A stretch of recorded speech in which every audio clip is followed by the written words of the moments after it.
दोस्तों Indian renewable energy development agency limited यानी IRDA की बात करें तो यहाँ पे कुछ बड़ी अपडेट निकल के आ रही है जिनको इस वीडियो के माध्यम से हम डिस्कस करेंगे।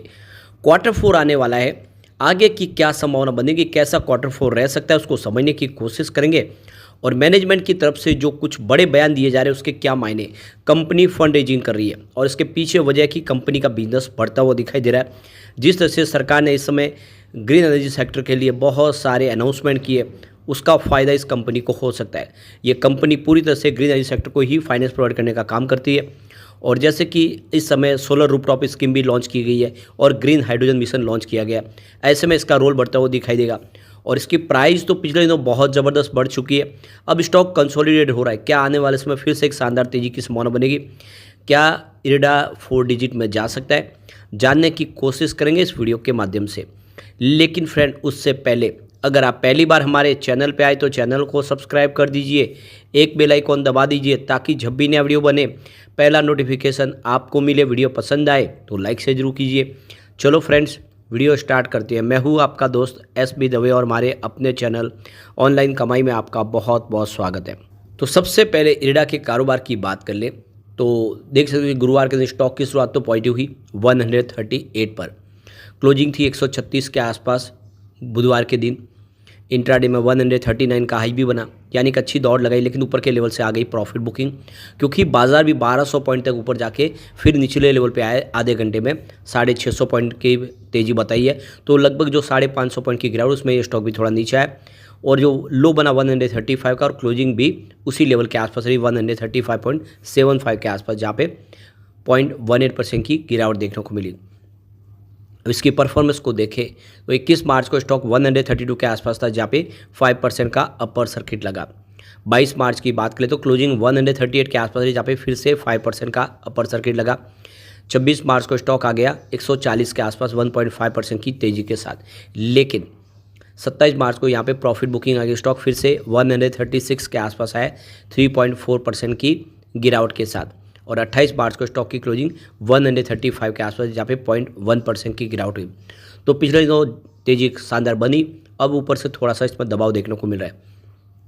अब यहाँ पर जो बड़ी अपडेट निकल के आ रही है, renewable energy development agency limited ने बोर्ड की तरफ से जो फैसला किया गया 2024-25 ईयर के लिए 24,200 करोड़ रुपये के फंड रेजिंग के प्रस्ताव यानी कर्ज के प्रस्ताव को मंजूरी दे दी है।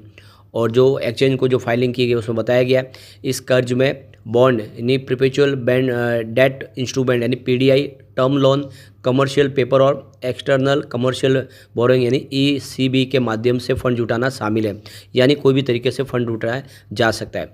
और जो फाइलिंग में कहा गया है कि बोर्ड ऑफ डायरेक्टर ने गुरुवार 28 मार्च 2000 को अपनी बैठक में जो 2024-25 के लिए 24,200 करोड़ के फंड रेजिंग को मंजूरी दे दिया, कर्ज लिया जाएगा। इसके अलावा ministry of new renewable energy यानी MNERE ने 27 मार्च 2024 के लिए ऑफिस ऑर्डर के माध्यम से डायरेक्टर पद का अतिरिक्त प्रभार सौंपने के संबंध में कैबिनेट की अपॉइंटमेंट कमेटी यानी ACC के 15 मार्च 2024 के आदेश को भी अवगत कराया।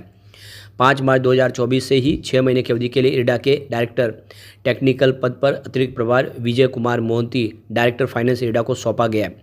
इसे बोर्ड द्वारा रिकॉर्ड में लिया गया है। इससे पहले डायरेक्टर टेक्निकल पद का अतिरिक्त प्रभार 4 मार्च 2024 तक इरडा के चेयरमैन और मैनेजिंग डायरेक्टर प्रदीप कुमार दास के पास था। तो यहाँ पे बड़ी फंड रेजिंग होगी क्योंकि बिजनेस बिल्कुल बढ़ रहा है और ऐसे में इसकी प्राइस भी बढ़ती हुई दिखाई देगी।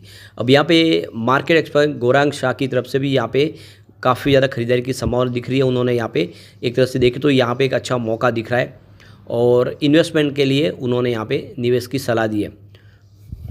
गौरांग शाह का कहना है कि स्टॉक अपने ऊपरी प्राइस यानी 215 के 52 के हाई से 36% गिर चुका है। काफ़ी ज़्यादा लोगों को नुकसान भी हुआ है। तो ऐसे में जो इन्वेस्टर जिन्होंने ऊपर के लेवल से खरीदारी किया उनको एवरेज करना चाहिए, निचले लेवल पे मिले डिप में खरीदारी की अपॉर्चुनिटी तलाशनी चाहिए। तो अगर ये स्टॉक 125 के आसपास मिले तो उस लेवल पे एवरेज कर ले ताकि आने वाले समय जल्दी यहाँ पे एक अच्छी तेज़ी का फ़ायदा देखने को मिल सके। तो कुल मिला के गौरांग शाह के हिसाब से अगर नीचे मिले तो स्टॉक में एवरेज करना चाहिए। अब यहाँ पे जो देख सकते हो कि MD और CEO प्रदीप कुमार दास की तरफ से कहा गया है कि हम बहुत जल्द नवरत्न की दर्जा हासिल करते हुए दिखाई देंगे और इसकी शुरुआत हो चुकी है। सरकार की तरफ से जो हमारा अपग्रेड किया गया शेड्यूल को पहले B था उसको अब अपग्रेड करके A कर दिया गया है 27 सितंबर को ही। और जो हमारी रेटिंग थी वो AA+ थी, जो पहले AAA स्टेबल थी, तो हमारी रेटिंग भी बढ़ चुकी है। ऐसे में भरोसा है कि जल्द ही हमें नवरत्न का दर्जा भी हासिल हो जाएगा और फिर हम तेज़ी से अपने कारोबार को आगे बढ़ा पाएंगे। कंपनी को जल्दी ही नवरत्न का दर्जा मिल सकता है। भारत सरकार की तरफ से देखें तो 3 अलग अलग कैटेगरी बनाई गई है, जिसमें महारत्न, नवरत्न और मिनी रत्न की कैटेगरी बनाई गई है। फिलहाल इसको मिनी रत्न का दर्जा हासिल है। तो वर्गीकरण विभिन्न मानदंडों के आधार पर बनता है। कंपनी को नवरत्न दर्जा मिलने पर इसका मतलब ये होता है कि व्यापार में विस्तार, बढ़ोतरी होना माना जाता है और उनके रेवेन्यू, बिजनेस और कर्मचारियों के लाभ में अधिक संभावना बढ़ जाती है। यानी नवरत्न मिलने से कंपनी को काम करना थोड़ा आसान हो जाता है। नवरत्न कंपनियां स्पष्ट सरकारी मंजूरी के बिना 1000 करोड़ रुपए तक का निवेश कर सकती है। फिलहाल देश में देखें तो लगभग 16-17 नवरत्न कंपनियां हैं और ये देखो कि नवरत्न कंपनी शामिल होने से इनका बिजनेस करने का जो मॉडल चेंज हो जाता है। काफ़ी सारे प्रोजेक्ट वो ले पाते हैं सरकार की मंजूरी के बिना और ऐसे में ये भी नवरत्न शामिल हो जाएगा और उसके बाद में यहाँ पे एक शानदार तेजी की संभावना बिल्कुल बन सकती है। यहाँ पे प्रदीप कुमार दास का ये भी कहना है कि हम सिर्फ सरकारी प्रोजेक्ट नहीं करें बल्कि हमारा जो ऑर्डर बुक है उसमें 77% प्राइवेट सेक्टर से हमारी ऑर्डर बुक दिखाई दे रही है और जो हमारा NPA है वो भी काफ़ी कम है। 1.65% का हमारा नेट NPA, जो एक तरह से देखें तो हमारे लिए बहुत बड़ी राहत भरी खबर है।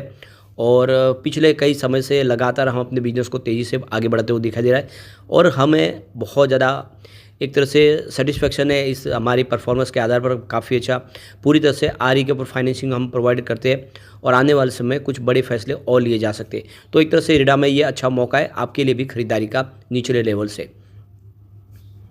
इसके अलावा अगर आप देखें तो कंपनी ने Q4 की तैयारी कर ली और इसकी जानकारी एक्सचेंज को दी गई। उन्होंने ट्रेडिंग विंडो क्लोज करने की भी डेट दे दी है, तो 1 अप्रैल 2024 से ट्रेडिंग विंडो क्लोज हो जाएगी। तब अब आप देख सकते हो कि जो कंपनी से संबंधित चाहे बोर्ड के मेंबर हो या फिर एम्प्लॉयज़ हो, सबके लिए ट्रेडिंग विंडो क्लोज हो जाएगी। वो ट्रेडिंग नहीं कर पाएंगे और ट्रेडिंग तभी शुरू होगी जब इसका रिजल्ट डिक्लेयर हो जाएगा। उसके 48 घंटे के बाद में ही नॉर्मल ट्रेडिंग कर पाएंगे। तो ट्रेडिंग विंडो क्लोज हो चुकी है, Q4 की तैयारी हो चुकी है। वैसे अगर हम पिछले रिजल्ट देखें तो बहुत ही बेहतर है। लगातार दिसंबर 2022 में जहाँ पे इनका रेवेन्यू 869 करोड़ के आसपास था, वो दिसंबर 2023 में 1253 करोड़ तक पहुँच गया है। सितंबर में ये 1177 करोड़ के आसपास है। तो चाहे आप क्वार्टर ऑन क्वार्टर बेसिस पे देख ले या ईयर ऑन बेसिस पे देख ले, तो आपको रेवेन्यू बढ़ता हुआ दिखाई देगा। साथ में प्रॉफिट भी शानदार बढ़ा है। देख सकते हो कि दिसंबर 2022 में 201 करोड़ के आसपास था, वो दिसंबर 2023 में बढ़ के 336 करोड़ तक पहुंच गया है और सितंबर में 285 करोड़ के आसपास था। तो प्रॉफिट भी ज़बरदस्त बढ़ा है, चाहे आप क्वार्टर ऑन क्वार्टर बेसिस पे देख ले या ईयर ऑन बेसिस पे देख ले। तो लगातार बिजनेस बढ़ रहा है। बहुत ही शानदार तरीके से कंपनी कारोबार करी है, लगातार प्रॉफिट में बनी हुई है और आने वाले समय कंपनी डाइवर्सिफाई पोर्टफोलियो के साथ आगे बढ़ेगी। कुछ और बिजनेस बढ़ाने के लिए भी सब्सिडीज कंपनी की स्थापना करने को कंपनी जा रही है और ऐसे में ये स्टॉक की प्राइस कई गुना बढ़ सकती है। लॉन्ग टर्म इन्वेस्टर यहाँ पे निवेश कर सकते हैं। एक बार हम इसके पिवट लेवल को भी चेक कर लेते हैं कि गिरावट में ये स्टॉक कहाँ तक जा सकता है और तेज़ी बने तो कहाँ तक जा सकता है। तो यहाँ से इस लेवल से गिरावट होती है तो 134 का पहला सपोर्ट है। अब ये सपोर्ट टूटा तो जो सेकेंड सपोर्ट है वो 132 के आसपास का है। अब 132 का सपोर्ट टूट जाता है तो फिर 130 तक स्टॉक जाता है, वो दिखाई दे सकता है। तो तीसरा सपोर्ट 130 के आसपास है।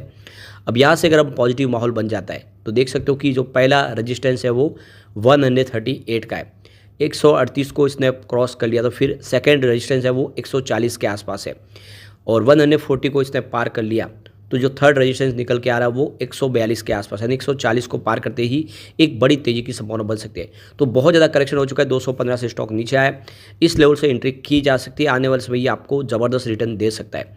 लेकिन फ्रेंड, कोई भी इन्वेस्टमेंट करने से पहले अपने फाइनेंशियल एडवाइजर बड़े ले ले या अपना खुद का रिसर्च करें, क्योंकि मैंने वीडियो आपके एजुकेशनल पर्पज़ के लिए ही बनाया। वीडियो पसंद आए तो लाइक शेयर जरूर कीजिए और चैनल को सब्सक्राइब कर दीजिए। Thank you friend.